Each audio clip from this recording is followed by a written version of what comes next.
Students, इस video के अंदर हम लोग विटामिन ए यानी कि थायामीन को डिटेल में थोड़ा सा डिस्कस करेंगे। मैं आपसे अभी एक फ्लो चार्ट शेयर कर दूंगा, उसको कॉपी में फटाफट से बना लीजिएगा और वो आपको एग्जाम पॉइंट ऑफ व्यू से बहुत ही ज्यादा हेल्पफुल रहेगा। नोट्स बनाने में काफी ज्यादा आपकी हेल्प करेगा। बुक आपको अपने साथ रखनी है सत्यनारायण। जब मैं आपको बोर्ड पे पढ़ाऊंगा, एक बार आप बुक से भी सत्यनारायण से अपने टॉपिक्स को क्लियर कर लीजिएगा। वो आपको बहुत ज्यादा, जो फ्लो चार्ट होगा वो आपको बुक क्लियर करने में बहुत ज्यादा हेल्प करेगा। बिना देर करे फटाफट से क्लास को शुरू करते हैं। आइए चलिए क्लास को शुरू करते हैं। विटामिन ए, आप जानते हो बच्चों, विटामिन ए का साइंटिफिक नेम थायामीन होता है। पहली बात तो ये फ्लो चार्ट आप लोगों के लिए बहुत ज्यादा इंपॉर्टेंट है एग्जाम पॉइंट ऑफ व्यू। आपको विटामिन ए के मैंने यहाँ पे 4 विटमर्स लिखे हुए हैं। पहला रेटिनल है, दूसरा रेटिनॉल है, रेटिनोइक एसिड है, बीटा कैरोटीन है। सर ये विटमर्स क्या होते हैं, आइए मैं आपको, आप एक काम करो, आपको मैं दिखाता हूँ। ये रेटिनॉल है ना, रेटिनॉल, और रेटिनॉल का ढांचा दिखाता हूँ तुम्हें। ध्यान से देखो, ये देखो, ये रेटिनॉल का ढांचा दिख रहा है आप लोगों को, दिख रहा है ना रेटिनॉल का ढांचा, इतना बड़ा ये ढांचा। इसमें एंड में अल्कोहल ग्रुप दिख रहा होगा, ये CH2H। अब तुम एक काम करो, ये जो CH2 है यहाँ देखो, इस इधर ध्यान से देखना है बुक के अंदर। तो अगर इस पूरे ढांचे के अंदर ये CH2H अल्कोहल ग्रुप है ना, ये इसको हटा के इसकी जगह एल्डिहाइड ग्रुप लगा दो। आप यहाँ पे इसको हटा के इसकी जगह ये लगा दो। अगर आप इसको हटा के इसकी जगह आप ये लगा देते हो तो ये रेटिनॉल की जगह फिर रेटिनल बन जाता है। समझ गए कैसे काम होगा। अब अगर आप इस ढांचे हटा करके CH2H को हटा करके इसकी जगह अगर आप ये वाला ग्रुप लगा देते हो तो फिर वो रेटिनोइक एसिड हो जाता है।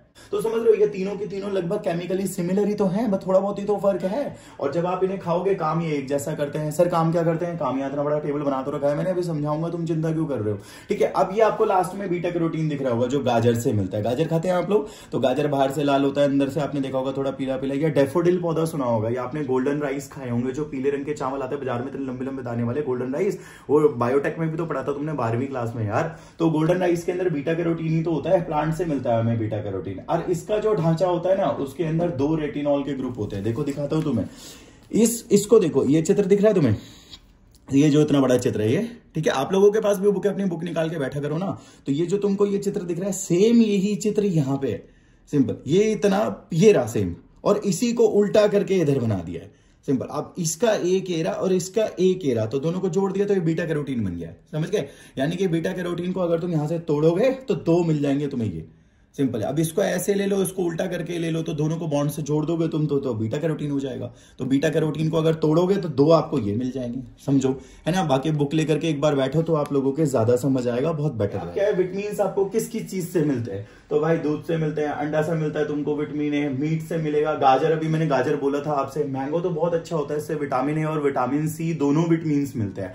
ठीक है, और पपीते से आपको मिल जाएगा। बाकी शार्क और कॉड लिवर ऑयल जो फिश का आता है, टेबलेट्स आती है ना दुकान के अंदर, येलो कलर की, वो पिलपिली सी जो होती है, वो खाओ तुम, वो मिल जाएगा। हरी सब्जी में पालक है जिससे आपको मिल जाएगा। अब इसके अलावा ये लिखा हुआ है RDA, मतलब सीधी बात है कितना रिकमेंड करते हैं जो डॉक्टर्स हैं, जो इंटरनेशनल हम लोगों ने स्टैंडर्ड्स बना रखे हैं उसके अकॉर्डिंगली, वुमेन के लिए और मैन के लिए। मैन को थोड़ा ज्यादा चाहिए होता है, वुमेन को थोड़ा कम चाहिए होता है। तो ये जो है ये 800 RE का मतलब इसके पीछे ना, ये वुमेन के लिए यूनिट है, वुमेन के लिए RE लगता है। RE का मतलब जो है वो रेटिनॉल इक्विवेलेंट है। तो 800 तो वुमेन को चाहिए और 1000 मेल को चाहिए। RE बोले तो रेटिनॉल इक्विवेलेंट। तो ये आपका जो है रिकमेंडेड डाइटरी अलाउंस है। बाकी देखो, काम की अगर मैं बात करूं तो विटामिन ए क्या करवाता है, हमारे शरीर में जितने भी सेल्स हैं उनकी ग्रोथ करवाएगा, उनको डिफरेंशिएट करवाएगा, मतलब मैच्योर करवाएगा। मैच्योर होंगे सेल तभी तो वो काम करेंगे भाई। इसके अलावा जो एपिथेलियल टिश्यू होते हैं ना यार, उनमें ड्राइनेस नहीं होने देगा, कैरेटीन का डिपॉजिट नहीं होने देगा। तो आपके एपिथेलियल टिश्यू अगर ड्राई नहीं होंगे और उनमें कैरेटीन डिपॉजिट नहीं होगा तो वो बराबर आपका काम करते रहेंगे। शरीर में ग्लाइकोप्रोटीन्स भी बनाता है ये, इम्यून सिस्टम से काम करवाता है विटामिन ए। गधों, एक बात बताओ, अगर विटामिन ए इम्यून सिस्टम से काम करवाएगा तो आप में बीमारी से लड़ने की क्षमता रहेगी, क्योंकि विटामिन ए बीमारी से लड़ता है तो आपको इजिली इन्फेक्शन नहीं होंगे। ठीक है। इसके अलावा अब एक बात बताओ, ये बीटा कैरोटीन दिख रहा है आपको, आप जानते हो कि बीटा कैरोटीन एंटीऑक्सीडेंट होता है ना। एंटीऑक्सीडेंट्स क्या करते हैं, एंटीऑक्सीडेंट्स मार देते हैं हमारे शरीर में फ्री रेडिकल्स को। और अगर फ्री रेडिकल खत्म हो गए तो ऑब्वियसली क्या होता है, फ्री रेडिकल ये तो होता है ऑक्सीजन पे 2 नेगेटिव। अगर फ्री रेडिकल खत्म हो गए तो तुम लोगों को कैंसर नहीं होगा। तो बताओ, कैंसर से भी बच गए तुम लोग यार, है ना। सो अब, और इसके अलावा कोलेस्ट्रॉल भी बनाता है ये तुम्हारे शरीर में। बाकी रेगुलेशन ऑफ जीन एक्सप्रेशन आप लोगों ने याद करो, लैकोपेरॉन 12th क्लास में पढ़ा था, है ना, जेनेटिक्स के अंदर। तो वो रेगुलेशन ऑफ जीन एक्सप्रेशन जो लैकोपेरॉन से पहले था वो सारा भी यही चला रहे हैं भाई। इसके अलावा वाल्ड विजुअल साइकिल और रोडोप्सिन, जो देखो आपको डायग्राम में आ रही है ना स्क्रीन पे, ये आपको ऐसे ही याद करनी है। ये साइकिल भी चलाते हैं, ये देखने की साइकिल होती है। ठीक है, इसको याद कर लेना ऐसे कैसे ही। विटामिन ए की डिफिशियंसी की बात करते हैं यार। पेशेंट बोलेगा सबसे पहले तो डॉक्टर साहब मुझे थोड़ा सा डिम लाइट जब होती है ना, उजाला थोड़ा कम होता है, मतलब डिम लाइट होती है तो मेरे को देखने में तकलीफ होती है, मुझे क्लियर साफ नहीं नजर आता है। This is known as night blindness, क्योंकि रात को थोड़ा डिम लाइट हो जाती है तो मुझको देखने में बहुत प्रॉब्लम होती है।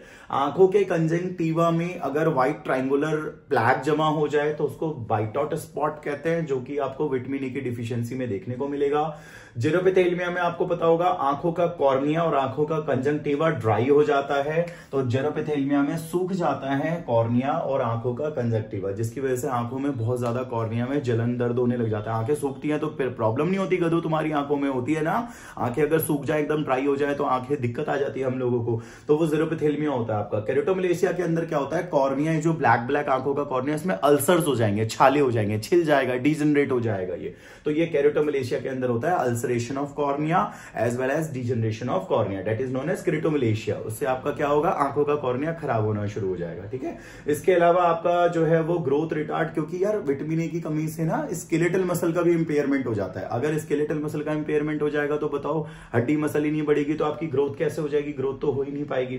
इसके अलावा देखो विटामिन ए ये भी बहुत इंपॉर्टेंट है। आप लोग जब 12वीं क्लास में थे, 12th क्लास में थे, सारे बच्चे एमबीबीएस कर रहे हो या मेडिकल का कुछ भी कर रहे हो तुम लोग, तो तुम लोगों ने 12th क्लास तो करा होगा ना, चीटिंग थोड़ी ना करी थी, याद है लड़कों के अंदर। अब मैं स्टेरिलिटी की बात करता हूं, देखो स्टेरिलिटी के लिए आपको याद रखना है, याद करो जितने भी लड़के हैं आपके पास टेस्टिस तो है ही भाई, है ना, और टेस्टिस के अंदर आपने पढ़ा होगा जर्मिनल एपिथेलियम होती है सेमिनिफेरस ट्यूबुल में, है ना, जर्मिनल एपिथेलियम होती है सेमिनिफेरस ट्यूबुल में। 12वीं क्लास पढ़ो गधों, 12वीं क्लास पढ़ो, सेमिनिफेरस ट्यूबुल के अंदर जर्मिनल एपिथेलियम होती है, और वो जर्मिनल एपिथेलियम जो होती है उसमें सर्टोली सेल्स होते हैं, आपने पढ़ा था, मेल जर्म सेल्स होते हैं, आपने पढ़ा था, जो मिलजुल करके स्पर्म बनाते हैं। पर एक बात बताओ, अगर जर्मिनल एपिथेलियम खराब हो गई जर्मिनल एपिथेलियम, तो ये बता दो जर्मिनल एपिथेलियम खराब हो गई तो फिर कैसे स्पर्म बनेंगे, स्पर्म नहीं बनेंगे तो साला स्टेरिलिटी तो आएगी तुम लोगों में, बच्चे कैसे पैदा करोगे, तो प्रॉब्लम हो जाएगी।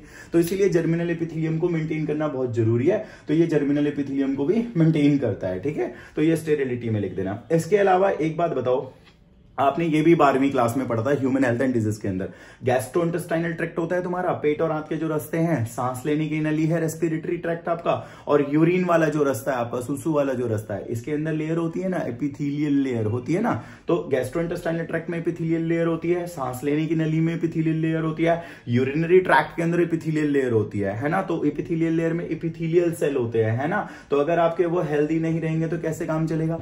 अब अगर विटामिन ए मान लो डिफिशिएट हो गया तुम्हारे अंदर तो एपिथेलियल लेयर आपकी खराब हो जाएगी, और अगर एपिथेलियल लेयर आपकी खराब हो गई तो फिर एपिथेलियल खराब हो गई भाई, गीलापन नहीं निकलेगा, म्यूकस नहीं निकलेगा, और उसमें कैरेटीन का डिपोजिशन और हो जाएगा, कैरेटीन का डिपोजिशन हो जाएगा एपिथेलियल लेयर में, एपिथेलियल लेयर ड्राई हो जाएगी, बेकार हो जाएगी, उससे गीलापन नहीं निकलेगा, गीलापन नहीं निकलेगा तो कीटाणु कैसे चिपकेंगे हैं। अब कीटाणु नहीं चिपकेंगे तो फिर तो यार वो घुस जाएंगे। अब ये बताओ मेरे नाक की जो लेयर है ना, ये नाक की जो लेयर है ये गीली है, तो क्या होता है जब मैं सांस तो कीटाणु हेयर्स में और या म्यूकस में फंस जाते हैं, मुंह में भी गीलापन होता है तो उसमें कीटाणु चिपक जाते हैं, ऐसे यूरिन वाले रास्ते में गीलापन है तो उसमें कीटाणु चिपक जाते हैं, चिपक करके फिर ऑब्वियसली बात है वो अंदर नहीं जा पाते हैं। तो अगर मान लो विटामिन ए की कमी हो गई तो आपका एपिथेलियल टिश्यू हेल्दी नहीं रहेगा। एपिथेलियल टिश्यू आपके गैस्ट्रोइंटेस्टाइनल ट्रैक्ट में, रेस्पिरेटरी ट्रैक्ट में और यूरोजेनेट, इसमें यूरो वाले ट्रैक्ट में होता है आपका, यूरोजेनेटल ट्रैक्ट के अंदर, है ना, तो अब ये इनमें कैरेटीन का डिपोजिशन और हो जाएगा, ये ड्राई और हो जाएगी एपिथेलियल, तो फिर यार वो गीलापन कैसे निकालेगी, वो तो ड्राई हो चुकी है, गीलापन नहीं निकालेगी तो कीटाणु कैसे चिपकेंगे, कीटाणु नहीं चिपकेंगे वो तो बॉडी में चले जाएंगे, आपको इन्फेक्शन क्रिएट करेंगे।